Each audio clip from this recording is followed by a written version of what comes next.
गांव के एक छोटे से घर में सीमा और उसकी माँ सरला रहती थीं। घर बहुत साधारण था, लेकिन उसमें प्यार की कोई कमी नहीं थी।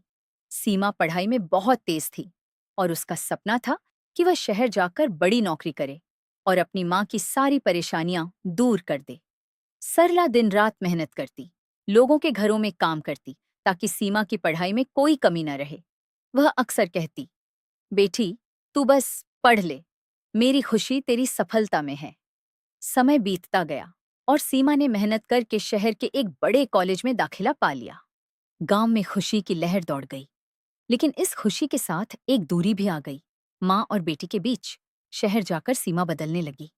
पढ़ाई, नए दोस्त और नई जिंदगी में वह इतनी व्यस्त हो गई कि माँ को फोन करना भी कम हो गया।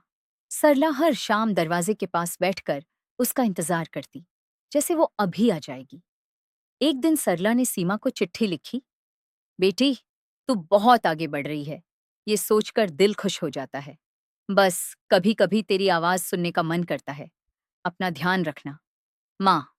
सीमा ने चिट्ठी पढ़ी, लेकिन व्यस्तता में जवाब देना टालती रही। कुछ महीनों बाद सीमा को गांव से फोन आया। आवाज कांप रही थी, बेटा, तेरी माँ बहुत बीमार है, जल्दी आ जा। सीमा का दिल धड़क उठा। वह तुरंत गांव के लिए निकल पड़ी। रास्ते भर उसे माँ की यादें सताती रहीं, उनकी बातें, उनका प्यार और अपनी लापरवाही। जब वह घर पहुंची तो सब कुछ बदल चुका था। सरला अब इस दुनिया में नहीं थी। सीमा टूट गई। उसे लगा जैसे उसकी दुनिया ही खत्म हो गई हो। घर के एक कोने में उसे एक और चिट्ठी मिली। बेटी, अगर तू ये चिट्ठी पढ़ रही है तो शायद मैं तेरे पास नहीं हूं। मुझे तुझ पर हमेशा गर्व रहा है। बस एक बात याद रखना, अपनों को कभी वक्त देना मत भूलना, क्योंकि वक्त लौट कर नहीं आता और ना ही वो लोग जो चले जाते हैं। सीमा की आंखों से आंसू रुक ही नहीं रहे थे।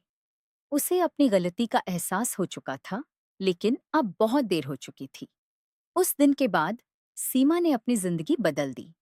उसने अपने रिश्तों को समय देना सीखा और हर उस इंसान की कद्र करना शुरू किया जो उसकी जिंदगी में था। सीख, जिंदगी में सफलता जितनी भी बड़ी क्यों ना हो, अपनों का साथ और प्यार उससे कहीं ज्यादा कीमती होता है। वक्त रहते अपने रिश्तों को संभालना ही सच्ची समझदारी है।